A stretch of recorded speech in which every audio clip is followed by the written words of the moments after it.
मित्रांनो, ज्यानं महाराष्ट्राला गेली 10 वर्ष सातत्यानं हसवलं तो चला हवा येऊ द्या शो बंद पडला. त्याच्यानंतर डॉक्टर निलेश साबळे हे जे होते ना त्यातले लेखक, दिग्दर्शक, होस्ट यांनी दुसरा एक शो आणला कलर्स मराठीवर, ज्याचं नाव होतं ते म्हणजे हसताय ना हसायलाच पाहिजे. त्या पण शोनं अक्षरशः आपला गाशा गुंडाळला.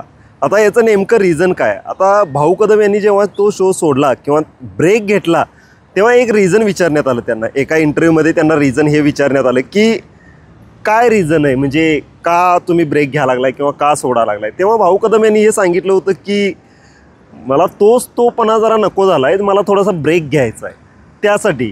आणि यातून हे कळतं की त्याच्यामध्ये खूप रिपिटेशन झालं होतं.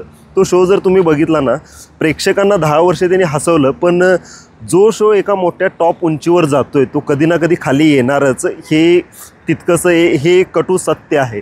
पण त्याच्यामध्ये खूप लोकांच्या अशा कमेंट आल्या की पुरुषांना साडी नेसवताय आणि बाई बनवताय आणि तेच ते पांचट थोडंसं व्हायला लागलं आहे तुमचं, या पद्धतीच्या कमेंट तिथं या लागल्या.